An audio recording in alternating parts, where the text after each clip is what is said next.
কত খারাপ একটা সরকার আমরা গণঅভ্যুত্থানের পরে আমরা এনেছি। মসজিদে বাধ্যতামূলক ভাবে বিনা পয়সায় পানি দিতে হবে। ভাই ভালোবাসি আপনাকে, একটা ছোট্ট প্রশ্ন করি, আপনি যে বলতে পারেননি যে মসজিদে বাধ্যতামূলক ভাবে বিনা পয়সায় পানি দিতে হবে, সহজ ব্যাপার, বিশুদ্ধ পানি সহজ ব্যাপার। গ্রামে যে গরিব মানুষটা পানি পায় না, নিতে পারে না, অন্তত খাবারের পানিটা গেছে মসজিদ থেকে নিয়ে আসতে পারে। আর আপনারা ওখানে কি করে দেন যে দিনের শেষে দরজা বন্ধ করে রাখেন মসজিদ। আপনার কিন্তু দুনিয়াবি কথাবার্তা বলা যাবে না। আমার রসুল দুনিয়াবি সমস্যার সমাধানের জন্য ইসলাম এনেছেন, আপনারা ইসলাম বিরোধী অবস্থান নিয়েছেন।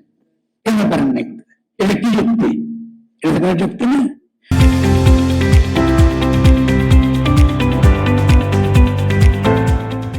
আপনি কেন প্রত্যেকটা পাবলিক প্লেসে, মাজারে কদিন আগে আমরা আন্দোলন করেছি, আমরা যে মাজারে গরিব মানুষগুলো আসে, আপনার গরিব মানুষগুলো পানি খাবার জন্য জায়গা ব্যবস্থা করে দেন। এটা যে সহজ সমস্যা রে ভাই, এটার বিরুদ্ধে কি করবে আপনি চিন্তা করতে পারেন?